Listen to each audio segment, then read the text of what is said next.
자, 시작하겠습니다. 우리가 이제 지금 아직 오지 않은 미래에 대해서 이제 짐작하고 그 성경의 예언을 토대로 구체적으로 그 상황이 어떨 것인가 예상을 해보는 건데, 이것은 이제 예상이기 때문에 뭐 누구도 정확하게 말을 할 수는 없어요. 근데 어, 인류 역사적으로나 또 성경적으로나 다른 문명, 다음 문명으로 간다는 것 자체는 굉장히 큰 일이잖아요.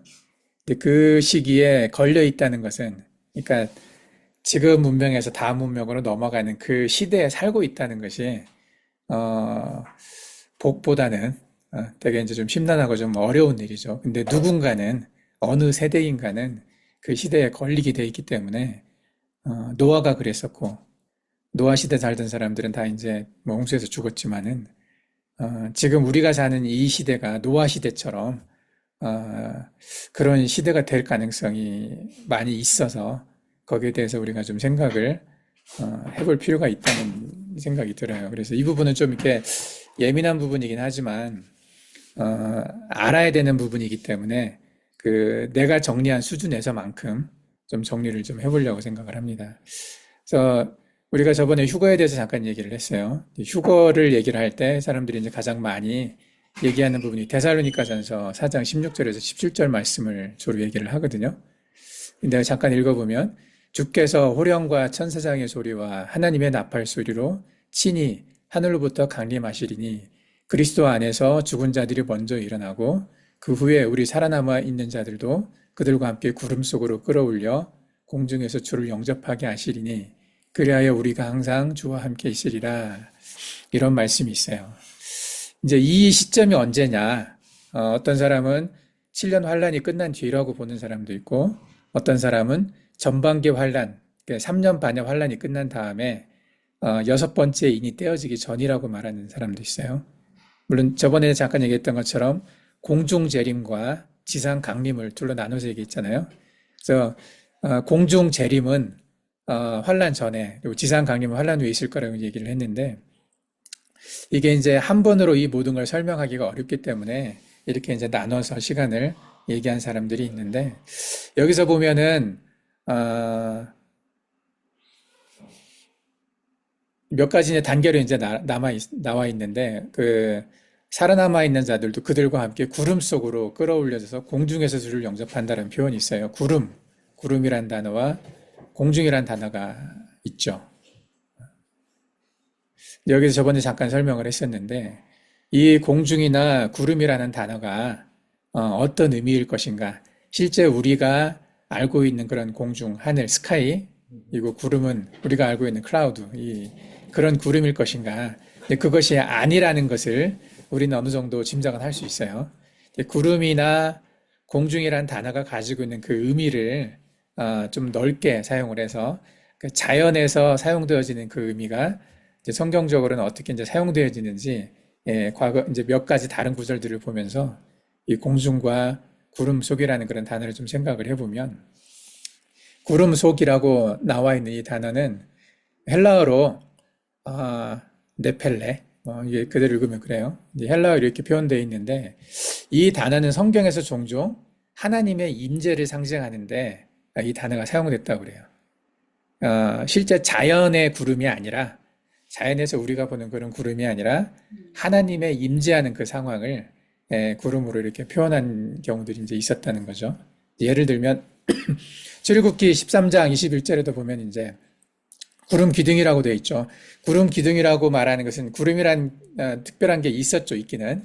그렇지만 이제 그것이 하나님의 임재와 하나님의 보호를 상징하는 이스라엘 백성 보호를 상징하는 그런 의미로 이제 구름 기둥이 쓰였던 것이고, 그리고 마태복음 17장 5절에서도 보면 변화산 사건에서 그 모세와 엘리야가 이제 와서 예수 그리스도와 만났다고 제자들의 눈에는 그렇게 보였었잖아요.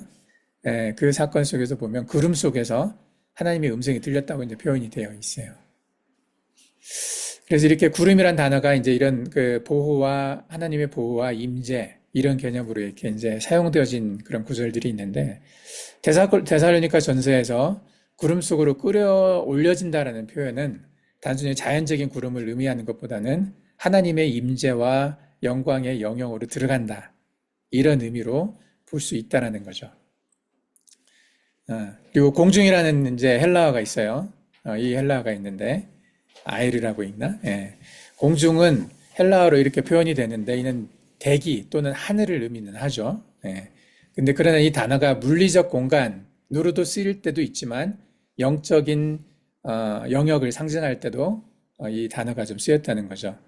에베소서 2장 2절에서 보면 공중의 권세 잡은 자라는 표현은 공중, 여기서도 같은 공중이라는 단어가 쓰였는데 이 표현은 어떤 영적 세력을 의미하잖아요. 우리가 알고 있는 이런 스카이를 얘기하는 게 아니라 어떤 영적 세력을 의미합니다. 그래서 데살로니가 전서에서 공중에서 주를 영접한다는 표현은 단순히 물리적인 하늘에서 만남이 아니라 영적 차원에서 만남을 암시할 가능성이 좀 크다는 거죠. 그래서 우리가 어렸을 때 이제 휴거란 단어를 떠올릴 때마다 내가 예배 드릴 때 가끔 그런 상상을 했거든요. 또 꿈속에서도 가끔 내가 휴거 안 되는 꿈을 꿨었어요. 예배 드리고 있는데 예배실 이렇게 지붕이 막 열려. 꿈속에서. 교회 지붕이 훅 열리면서 옆에 사람들이 막 휴거돼서 올라가요. 하늘로 올라가는데 공중으로. 나는 안 올라가지더라고. 그때 무겁지도 않았는데. 그래서 올라가는 사람 다리를 잡겠다고 풀쩍풀쩍 점프하고 막 이런 기억이 좀 있어요. 안 올라가지더라고. 이제 아마 그 휴거되지 못하는 것에 대한 두려움이 꿈속에서 이렇게 꿈으로 드러난 것 같은데 어쨌든 이제 이런 식의 그냥 구름과 진짜 하늘 공중 그래서 어딘가를 쭉 가서 뭐 이렇게 뭐 우주선으로 들어가든지 아니면 다른 차원으로 가든지 이런 것을 상상을 했었죠. 지금도 이제 많은 사람들이 그런 상상들을 하거든요. 그래서 물리적인 어떤 공간이나 이런 단어들로 표현하기는 어렵지만 실제로 이렇게 하나님께서 이렇게 불러 모아서 공간 이동이나 뭐 차원 이동이나 이런 걸 통해서 믿는 자들을 모아서 데리고 갈까라는 어떤 그런 기대 섞인 말을 하는 사람들을 많이 들었어요. 지금도 그렇게 강의하는 사람들이 많이 계시거든요. 네, 상징적인 이제 의미가 하나님의 임재와 영광으로 이제 쓰였을 때 구름은 성경에서 하나님의 임재를 상징적으로 나타내는 경우가 많습니다. 따라서 구름 속으로 끌어올려진다는 표현은 하나님의 임재와 영광의 영역으로 들어간다. 그런 의미를 얘기를 할 수 있고 또 영적인 차원의 만남, 공중에서 주를 영접한다는 표현은 물리적 공간을 넘어선 영적 차원의 만남을 강조를 합니다. 물론 물리적인 어떤 공간, 물리적인 어떤 게 있겠죠. 물리적인 게 있겠고 그것이 영적으로 의미하는 것들이 이제 이런 것이라는 건데 이게 이제 예수님의 재림 때도 성도들이 하나님의 임재 안에서 영적으로 연합을 한다는 걸 상징을 하는 거죠. 하나님의 임재 안에서 영적으로 어떻게 연합되는지 그 구체적인 방식은 정확하게 잘 몰라요. 아직은 여러 가지 이제 말들로 표현을 하지만 문맥적 해석에서 이제 데살로니가전서 4장 전체 문맥은 예수님의 재림과 성도들의 부활 및 휴거를 다루고는 있는데 이것은 어떤 실제 물리적인 어떤 뭐 차원 이동이나 공간 이동이나 또는 뭐 어딘가로 막 가고 이런 것보다는 영적 변화와 연합을 강조하는 내용으로 주로 사용이 됐다는 거죠. 결론적으로 구름 속과 공중은 단순히 자연적인 현상을 묘사한 것이 아니라 하나님의 임재와 영적 차원을 상징하는 표현으로 해석될 수가 있어요. 근데 이제 이걸로만 끝나면 또 안 되지. 뭔가 물리적인 변화도 있을 것이기 때문에 그 물리적인 변화가 이제 무엇인가는 이제 다른 구절들을 보고 같이 좀 연결을 해봐야 돼요. 저번에 이제 내가 있을 때 이제 이렇게 올라가서 항상 주와 함께 있으리라는 표현인 이것도 이제 어떤 물리적인 특정 공간에서 함께 있다라는 표현보다는 그리스도와 함께 이제 임재 안에서 보호 안에서 영적으로 함께 있다는 그런 표현들을 했는데 이 영적인 문제는 항상 물질적으로 표현된다고 그랬잖아요. 그죠? 물질 세계와 영적 세계는 함께 가는 거고 영적 세계에서 어떤 일들은 물질 세계에서 어떤 변화를 표현이 된다고 그랬단 말이에요. 되게 이 세트이기 때문에 동전의 양면처럼 우리가 음양의 원리를 배웠던 것처럼 이 음이라고 하는 것은 어떤 모양, 물질을 말을 하고 양이라고 하는 것은 어떤 펑션 또는 에너지 뭐 이런 의미들이 그 양적인 의미잖아요. 이 양적인 의미, 양적인 어떤 것들이 담길 만한 물질적인 그릇이 필요하잖아요. 그게 의미잖아요. 그런 것처럼 어떤 영적인 의미들은 물질적으로 표현이 되는 것이 맞는 거죠. 영적으로만 끝나는 게 아니라 어떤 상태, 어떤 현상들이 구체적으로 물질적으로 드러날 것인데 그런 것을 이제 어떻게 연결지어서 설명할 수 있을 것인가 이게 상당히 좀 어렵죠. 그때 이제 이거 보면 한 가지 이제 더 생각해 볼 만한 것이 예수님이 재림하실 때 천사들을 이렇게 다 모아 보내가지고 이 사람들을 불러 모은다 그랬어요. 불러서 모은다. 모은다라는 표현이 성경에 이제 나오죠. 그 모아서 어떻게 할 것인가? 모아서 한다는 어떤 영적인 의미를 우리가 이제 데살로니가 4장에서 금방 얘기를 했고 영적으로는 근데 모아서 이제 어떻게 할 것인지에 대해서는 그 부분을 좀 해석을 할 필요가 있어요. 보면은 마태복음 24장 30절에서 31절에 보면 내가 한번 읽어볼게요. 그때의 인자의 징조가 하늘에서 보이겠고 그때 땅의 모든 족속들이 통곡하며 그들이 인자가 구름을 타고 능력과 큰 영광으로 오는 것을 보리라. 그는 큰 나팔 소리와 함께 천사들을 보내리니 그들이 그의 택하신 자들을 하늘 이 끝에서 저 끝까지 사방에서 모으리라 이렇게 표현을 했어요. 천사들을 보내서 택하신 자들을 하늘 이 끝에서 저 끝까지 전 세상에서 다 모은다는 거잖아요. 사방에서 모은다. 이렇게 모은다라고 표현을 했지만 모아서 어떻게 구체적으로 모을 건지 그 방법적인 부분은 없어요. 우리가 모은다고 할 때,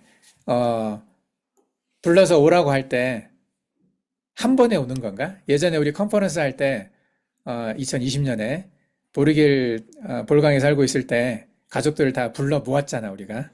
그리고, 돌조도 태석진길에 있었는데, 불러서 모아서 오라고.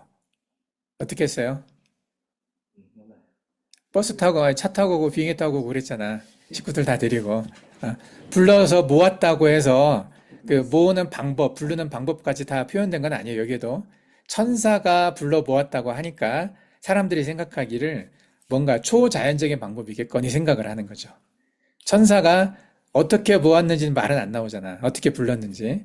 근데 이 구절만 가지고는 어떻게 했는지에 대해 정확히 알 수가 없으니 천사가 어떤 스타일로 일을 하는지 성경의 다른 구절들을 보면서 예상을 할 수는 있어요. 비교해가지고. 그래서 우리가 불러 모은다고 할 때 바로 뭐 이렇게 공간 이동이나 뭐 차원 이동이나 이런 걸 생각을 안 하는 것처럼 이때도 마찬가지로 천사가 불러 모은다고 할 때 바로 그것을 생각하면 안 된다는 거죠. 물리적인 어떤 메커니즘, 비행기를 이용한다든지 걸어서 또 말 타고 차를 타고 이렇게 이제 오랜 시간에 걸쳐서 이동하는 것도 불러 모으는 거거든요. 언제까지 모은다 이런 말도 없어요. 며칠 동안 모은다 또는 몇 시간 동안 모은다 이런 말도 없거든요. 땅의 사방에서 그냥 모은다고 했어요. 그렇죠? 이 끝에서 저 끝까지 사방에서 모으리라 이렇게만 얘기가 나와 있어요. 그러면은 불러 모은다는 의미가 이제 뭐냐? 이건 에피시나고 뭐 모은다. 헬라어로 발음은 정확히 모르겠지만 이렇게 써요. 이 단어는 신약 성경에서 이제 여러 구절에서 사용이 됐어요. 하나님의 백성을 함께 모으는 행위를 이제 묘사를 하는데 그 영적 연합과 하나님의 계획을 강조할 때 이 단어가 주로 많이 사용이 됐었죠. 마태복음 23장 30절에 보면 예수님께서 예루살렘 향해 말씀하시며 암탉이 병아리를 날개 아래 모으듯 모은다는 거죠. 내가 내 자녀를 모으려 한 일이 몇 번이냐 라고 말씀하셨어요. 여기서 이제 모으다라는 것은 하나님의 사랑과 보호를 상징하는 거죠. 하나님의 사랑과 보호 안으로 오게 한다라는 거고 또 마가복음 13장 27절에 보면 예수님이 재림의 때 그가 천사들을 보내어 그의 택하신 자들 사방에서 모으리라는 거죠. 우리가 금방 봤던 구절이에요. 그 구절에 사용되었습니다. 이것도 선택된 자들을 하나로 모으는 장면이죠. 그리고 누가복음 13장 14절, 마태복음 23장 31절 우리가 이제 금방 봤던 구절인데 여기서도 이제 이 표현들을 썼어요. 모은다는 암탉이 병아리를 날개 안에 모으듯이 모으겠다는 거죠. 이 단어는 그냥 단순히 물리적으로 모은다는 것을 넘어서 하나님의 구원 계획과 영적 연합을 강조하는 데 사용이 됐어요. 이것도 마찬가지로 영적인 의미가 있는 거죠. 근데 그렇다면 이 모으는 것을 어떻게 모았을 것인가? 천사들이 어떤 방식으로 일을 했는지를 보면 대충 짐작을 할 수가 있어요. 천사들은 저번에도 우리가 천사 영적인 존재들의 활동에 대해서 이야기를 했을 때 얘기를 했지만 사람의 모습으로 나타나서 일한 게 대부분이에요. 실제 일을 했을 때 뭔가 사람과 관계돼서 함께 뭔가를 할 때 연결돼서 뭔가를 할 때는 대부분 다 사람의 모습으로 나타났거든요. 그게 이제 빙의였는지 아니면 육체를 만들었는지 또는 뭐 아바타였는지 우리가 정확하게 모르지만 어쨌든 사람의 모습으로 와서 직접 사람의 언어로 이야기하고 사람과 함께 밥을 먹고 그리고 사람과 함께 이동하고 이런 장면들이 있어요. 또 사람과 함께 씨름도 했잖아요. 야곱은 남자라고 표현되어 있는 존재로. 그래서 물리적인 어떤 육체적인 어떤 존재로 와서 물리적인 공간 안에서 이 자연계의 물리 법칙 아래서 일을 했단 말이지. 예. 그래서 그런 게 더 많이 나와 있어요. 그래서 이 천사가 모았다고 하는 이것도 마찬가지로 모으는 것이 어떤 초자연적인 방법만을 의미하는 것이 아니라는 거죠. 물론 초자연적인 방법도 있을 수는 있어요. 근데 초자연적인 방법으로 모았다라고 말하지 않았거든요. 그렇잖아요. 예. 그래서 이것을 사람들이 그냥 얼핏 상상하기에는 초자연적인 방법으로 모아서 공간이나 차원 이동을 해서 내가 일상적인 생활을 하고 있다가 갑자기 사라진다, 어딘가로 이동된다라고 그런 상상들을 하거든요. 내가 꿈을 꾸었던 것처럼 하늘이 열리고 지붕이 열리고 내가 어떤 힘에 의해서 올라간다. 나는 가만히 있는데, 나는 아무것도 안 하고 가만히 있는데 하나님께서 아주 편하게 이동하게 만들어줄 거라는 그런 희망 섞인 상상이죠, 이게. 그죠? 그렇다라고 말한 건 없는데 그랬으면 좋겠다라는 마음이 안에 있기 때문에 왜냐하면 어디로 갈지도 모르겠고 어떻게 갈지도 모르는데 갑자기 모을 때 그러면 하나님이 다 뭐 보내주시겠지 뭐 이렇게 생각을 하는 거죠. 근데 천사들은 그런 식으로 활동을 안 했다는 거죠. 보통 대부분 보면 예를 들면 창세기 19장 15절에 보면 롯의 가족을 소돔에서 끌어내는 장면이 있어요. 그들을 이동시킬 때 그들에게 말을 했잖아. 나가야 떠나야 된다. 근데 딸들은 말을 들었는데 사위들은 말을 안 들었어요. 그 자유의 의지가 중요했어요. 스스로의 떠나겠다는 의지가 있는 사람들만 자기 발로 갔단 말이죠. 자기 발로 걸어서 갔어요. 안에 있는 거 다 두고 갑자기 이제 떠났단 말이야. 근데 롯의 와이프는 아쉬움이 남아서 뒤를 돌아봤다가 소금기둥이 됐다는 말이 있어요. 성경에 보면. 그런 것처럼 불편하지만 힘들지만 뭐 마차를 이용한 것도 아니고 뭐 약간 자기들 발로 스스로 걸어가서 그 위험한 지역들을 벗어났다는 장면을 볼 수가 있어요. 그리고 신약에서도 보면 사도행전 12장 7절에 보면 베드로가 감옥에서 천사의 도움을 받아서 풀려난 사건이 있었어요. 주님의 천사가 곁에 서서 그의 옆구리를 치며 이르되 일어나라. 그냥 얼마나 누워 있는데 자고 있는데 뿅 이렇게 공간 이동 시키면 얼마나 편해. 근데 툭툭 차고 너 일어나 빨리 깨. 지금 나가야 돼 하고 그리고 직접 걸어서 나가게 했단 말이죠. 감옥 밖으로. 예, 이런 식으로 천사들이 일을 하는 스타일이 성경 곳곳에 보여진단 말이에요. 그러니까 데살로니가 전서에서 나와 있는 이 선천사가 땅의 사방 백성들을 불러 모은다고 할 때 이게 그냥 심플하게 천사가 있으니까 아주 편한 방법으로 공간 이동, 차원 이동 했을 거다라고 생각하는 것은 좀 말이 안 된다는 거죠.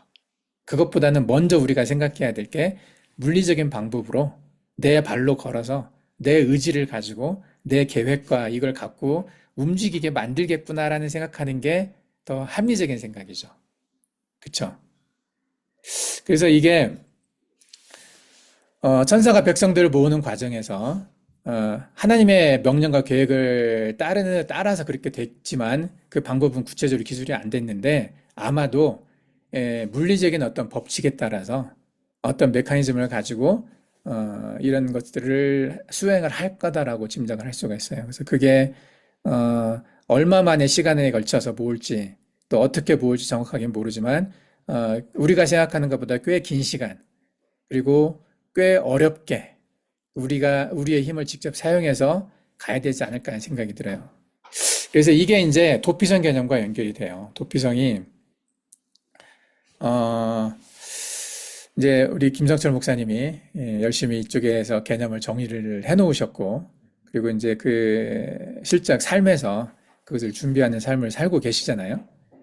그래서 내가 이제 도피성에 대해서 이것도 AI에 한번 또 물어봤어요. AI한테 정리를 해보라고. 그래서 AI가 내 조교잖아요. 그래서 정리를 잘해서 이제 그 부분에 어쨌든 뽑아가지고 좀 잠깐 독사를 해봤는데 도피성이라는 히브리어로 이렇게 써요.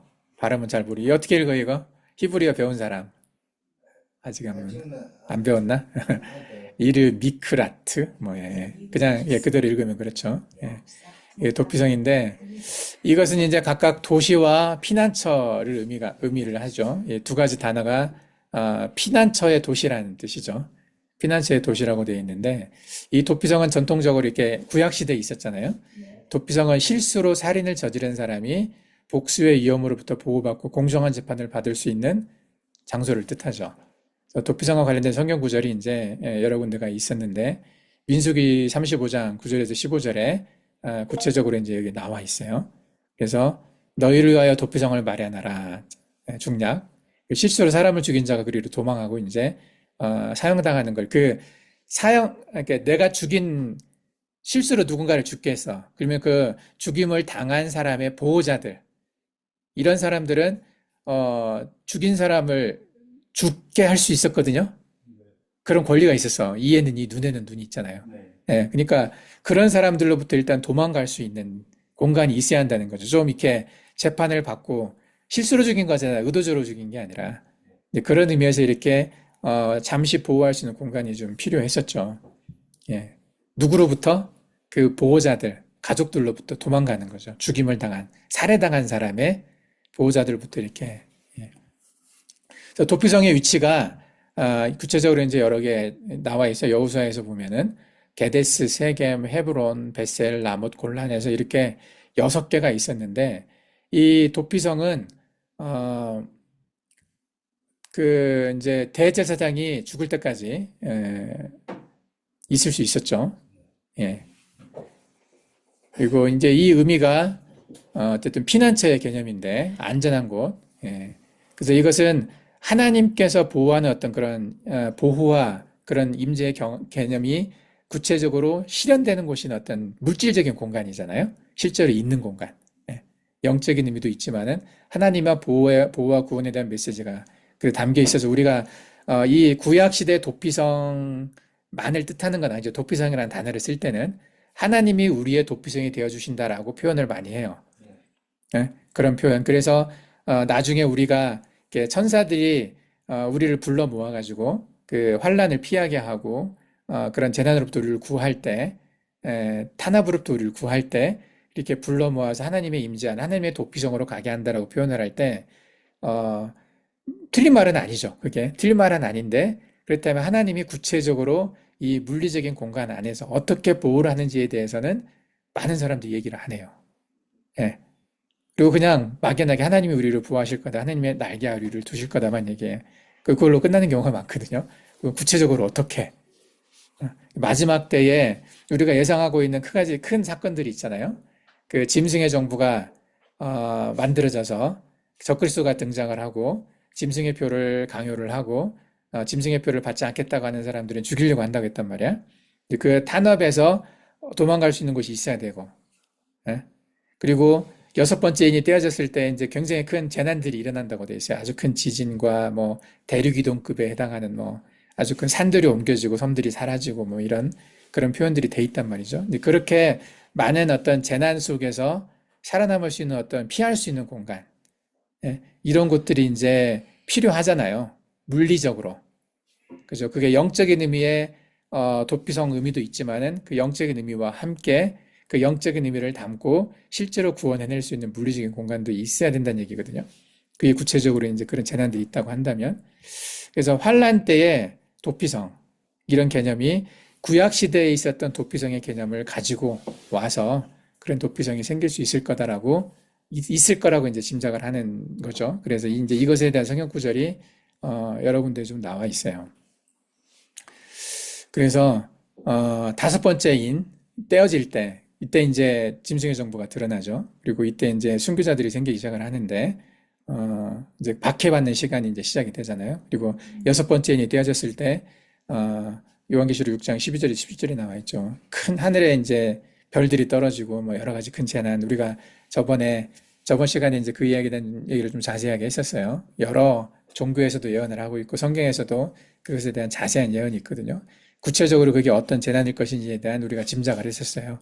대륙 이동급의 아주 큰 일, 뭐 지축이 움직이고 아주 이제 그런 전에 본 적 없는 어떤 노홍수와 견주어 볼 만한 그것보다 더할 수도 있는 어떤 큰 재난이 있을 거라고 이제 우리가 성경을 통해서 봤어요.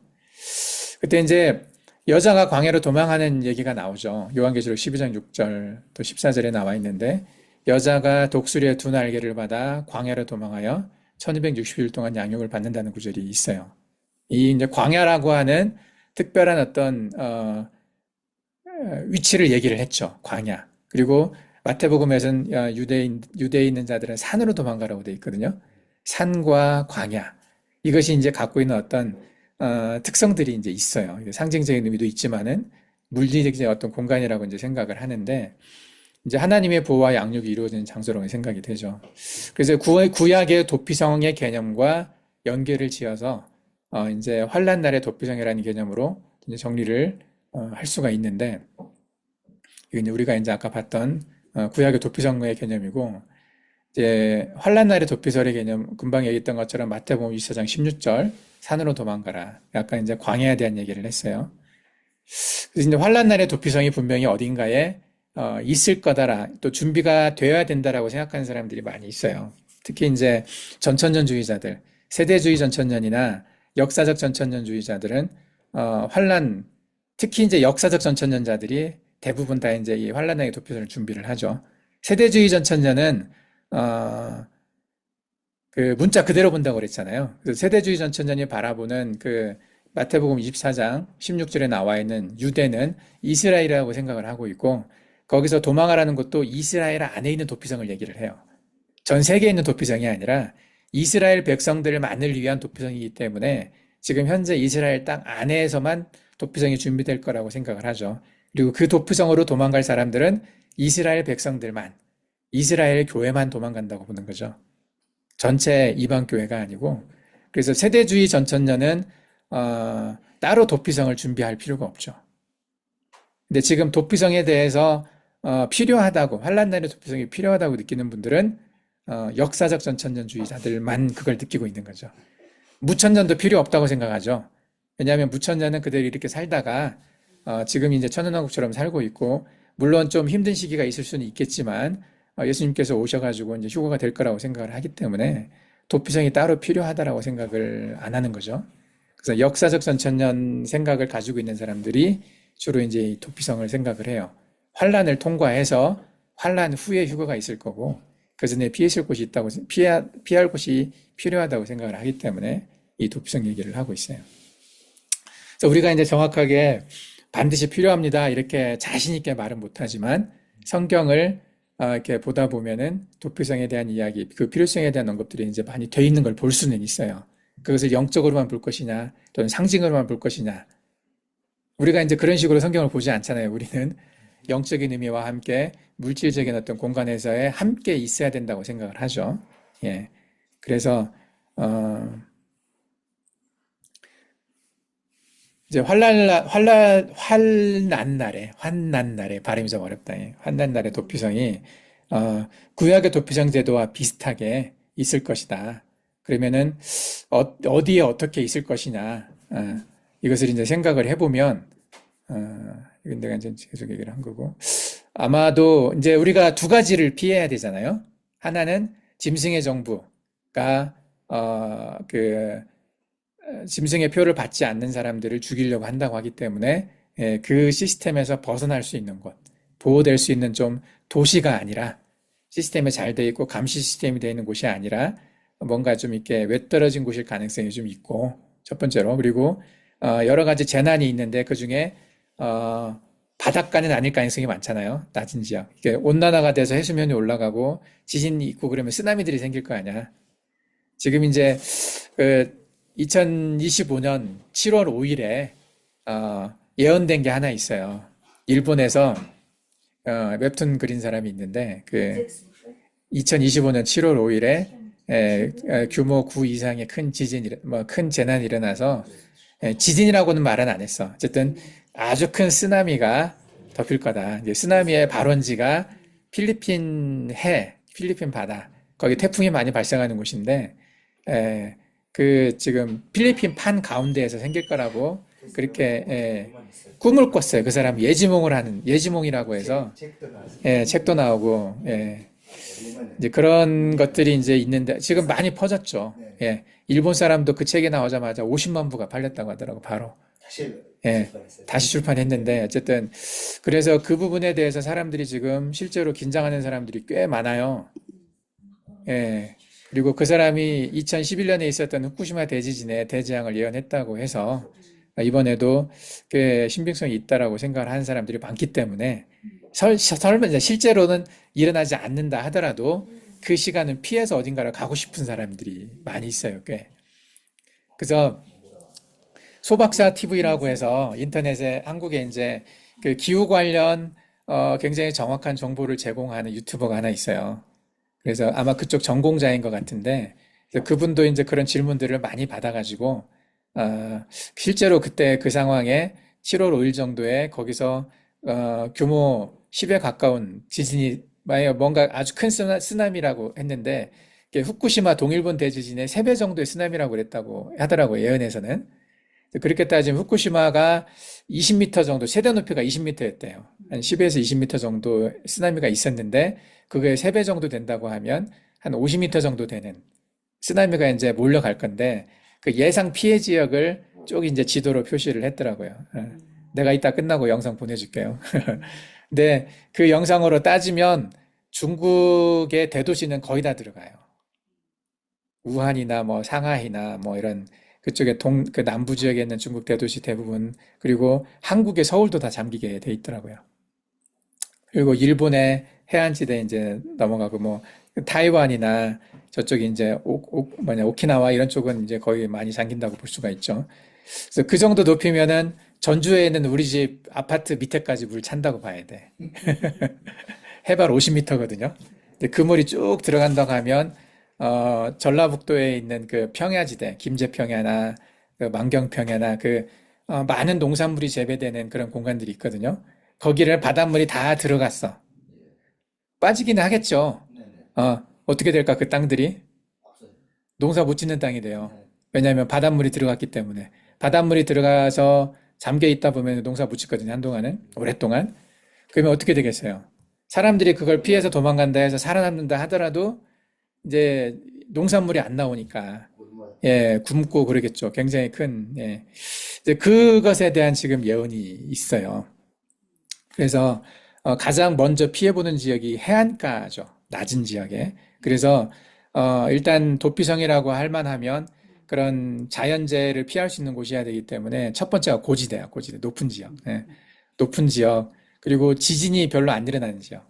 높은 지역 하면 이제 히말라야 산맥 주변이나 뭐 알프스 산맥이나 유럽은 그리고 이제 히말라야 산맥 주변 속에 물이 저기 몽골도 들어가죠. 몽골도 1000m가 넘기 때문에 몽골도 고원이니까 파미르 고원이나 이런데 그런 쪽이 이제 어떤 중앙아시아 쪽에 있는 지역 높은 고지대는 괜찮을 것 같고 또 호주의 내륙 지역 뭐 아프리카의 사하라 사만 주변 지역이 이런 데는 지진이 별로 일어나지 않고 화산 활동이 별로 없는 지역들 캐나다 북부나 뉴질랜드 남섬이나 기후변화에 강한 지역, 좀, 더워지더라도 좀 이렇게 살기가 괜찮은 지역이 이제 스칸디나비아 쪽이거든요. 노르웨이, 스웨덴 이런 쪽이거든요. 북유럽 쪽에. 여기도 이제 산악지대가 있으니까 여기도 높은 지역이 괜찮겠죠. 이것은 내가 정한 게 아니라 AI가 이렇게 뽑았어요. 내가 조건을 입력을 했더니 얘가 이제 이렇게 얘기를 해놨더라고요. 그래서 아이슬란드 뭐 이런데, 이런 지역들이 이제 대충, 4가지 조건을 가지고 고지대, 지진 위험이 낮은 지역, 화산 활동 적은 지역, 그리고 기후 변화에 강한 지역, 그리고 여기에 플러스해서 지구 통합 정보 시스템의 감시와 탄압을 피하면서도 아까 얘기했던 자연재해로부터 안전한 지역을 생각을 해보는 거죠. 이것저것 이제 복잡해요, 되게. 물론 그 퍼펙트하게 모든 지역을 다 감시할 수 있죠. 예를 들면 이렇게 뭐 스타링크 같은 이게 인터넷도 다 되고 전 세계가 다 감시 영역에 들어갈 수는 있는데 그래도 조금 감시가 덜한 어차피 사람이 가서 감시하고 해야 되기 때문에 그 사람이 좀 적게 사는 지역들도 이제 들어가죠. 그래서 첫 번째는 파타고니아, 아르헨티나와 칠레 남부 지역. 이쪽 특징이 파타고니아 인구 밀도가 매우 낮고 험준한 산악 지형과 광활한 자연이 있어서 감시하기가 어렵게 만든다는 거죠. 우리도 여기 저런 데 산으로 가면 감시 못 하잖아. 여기 CCTV 있긴 하지만은 CCTV가 보는 지역이 건물 주변밖에 안 된단 말이에요. 근데 조금 벗어나면 이 몽골도 워낙에 그 인구 밀도가 낮기 때문에 감시하기가 되게 어렵죠. 그래서 저 광야나 초원에서 누구 죽으면은 모르잖아. 죽었는지도 모르고 뭐 시체 찾을 수도 없고 뭐 누가 알겠어요. 직접 보질 못하니까. 그리고 알래스카 내륙 지역, 미국에서는 보면 알래스카는 넓은 땅과 낮은 인구 밀도로 인해 감시와 통제가 좀 어렵죠. 또 지진과 화산 활동이 좀 적은 내부 지역이 있어요. 그리고 티베트 고원, 여기도 이제 물론 지진은 좀 있기는 하지만 그래도 히말라야 그 부분 그쪽으로 좀 지진이 좀 많이 있고 고원이 워낙 넓으니까 여기도 해수면 상승의 영향을 받지 않고 외부 지역, 외부 접근이 어려운 지리적 특성을 갖고 있죠. 그리고 일부는 이제 자급자족이 가능한 농사 지을 수 있는 곳도 있고 예, 넓은 땅이 있고 그런 곳이 있기 때문에 그리고 아마존 밀림 지역 네 번째가 예, 뭐 여기도 광활한 자연이 있고 복잡한 지형으로 이렇게 숲과 복잡한 지형이 있어서 감시 통제가 좀 어려운 지역이죠. 뭐 자연재해 위험이 낮고 생태계가 좀 풍부해서 자급할 수 있는 곳이죠. 그리고 뉴질랜드 남섬 여기도 마찬가지로 비슷한 여건을 가지고 있어요. 그리고 여섯 번째 몽골 고원 예. 이거 내가 넣은 거 아니야. AI가 선택을 했어요. 얘가 여러 가지의 자료를 종합을 해서 봤더니 몽골 구원은 넓은 초원과 낮은 인구 밀도. 이 낮은 인구 밀도가 참 중요한 거예요. 감시가 안 돼. 예? 그래서 감시 통제가 어려운 지역인데 또한 자연재해 위험이 낮고 자급자족이 가능한 환경이죠. 농사 지을 수 있는 곳들이 좀 있기 때문에 예, 그리고 에너지도 있고 석탄이나 나무나 농사나 이게 에너지와 식량이 자급이 되면 살 수가 있는 곳이죠. 그래서 이 몽골 구원 전체가 이런 도피성과 같은 역할을 할 수 있다. 이런 잠재를 갖고 있다라고 얘기를 하고 있어요. 예, AI 코파일럿이 이렇게 여섯 군데를 정했어요. 예, 예, 몽골도. 네. 기억나요? 그래서 이제 이렇게 여섯 곳을 정한 이유는 이제 도피성이 과거에 구약시대 여섯 곳이었으니까 그냥 같은 의미로 해서 전 세계로 확장을 해서 이스라엘이 아니라 전 세계로 확장을 하고 각 대륙마다 지역마다 가까운 곳에 있어야 되잖아요. 너무 멀면 못 가잖아. 그 도피성의 특징 중에 하나가 가까운 곳이었어야 되거든요. 그러니까 맘만 먹으면 하루 이틀 안에 갈 수 있는 거리들. 예. 여기도 이제 이렇게 보면은 뭐 남아메리카, 북아메리카, 아시아, 또 오세아니아, 유럽 다 있어요. 이게 넓게 퍼져 있어요. 아프리카도 있고. 예, 그런 식의 좀 개념을 가지고 보면 이 환란나게 도피성이 만약에 있다고 한다면 이런 지역들이 아닐까 이제 생각을 하는 거죠. 예. 자, 이제 여기까지 좀 하고 이 환란나의 도피성은 뭐 간단하게 소개를 했지만 이런 게 없으면 그 자연재해의 그러니까 큰 어떤 변화기에 어딘가로 이렇게 넘어가는 것이 어렵죠. 옛날에 노아 홍수 때도 노아의 방주가 있었기 때문에 넘어갔잖아요. 방주를 짓게 하셨고 노아가 뭐 얼마 동안 방주를 졌는지 정확하지는 않지만 꽤 긴 시간을 그 가족들이 모두 노력해서 만들었던 것처럼 이제 이런 마인드를 가지고 문명이 하나 멸망하고 다음 문명으로 넘어갈 때 모든 사람이 갈 수가 없으니 그걸 준비한 사람, 대비한 사람들만 넘어가는 거죠. 그런 개념으로 생각을 하면 이 땅에서 천운왕국이 있다고 하면 영적인 보호와 임재가 있겠죠, 하나님이. 그것을 알려주시겠지만 구체적으로 물질 세계에 그것을 표현할 방법들이 있어야 돼요. 영적인 임재와 보호를 실현할 물리적인 공간들이 있어야 한다는 거죠. 그것은 세트이기 때문에. 그래서 그 공간을 누가 마련할 것인가, 언제, 어디에, 어떻게 마련할 것인가. 그건 이제 소명 같은 사람들이 있는 것 같아요. 아마 내가 얘기한 이 여섯 군데 지금 사람들이 다 있을 거예요. 일하는 사람들이. 그런 개념을 가지고. 그래서 뭐 각자가 어떤 사람은 아르헨티나에 있다는 얘기는 들은 것 같아요. 어떤 사람은 뭐 캐나다에 있다고도 들은 것 같기도 하고, 뭐 호주에도 있다고 하고 그런 것 같은데, 그런 식의 준비를 하는 사람들이 있다는 거죠. 몽골도 준비가 돼가고 있는 거죠. 이게 준비라는 게 종자 같은 거죠. 이게 씨앗. 예. 그래서 식량을 준비하고 이런 개념을 가지고 준비하는 사람들이 있어요. 노아 같은 일을 하는 거죠. 예. 잠깐 쉬었다가 조금 이따 다시 오겠습니다. 예. 우리 이거는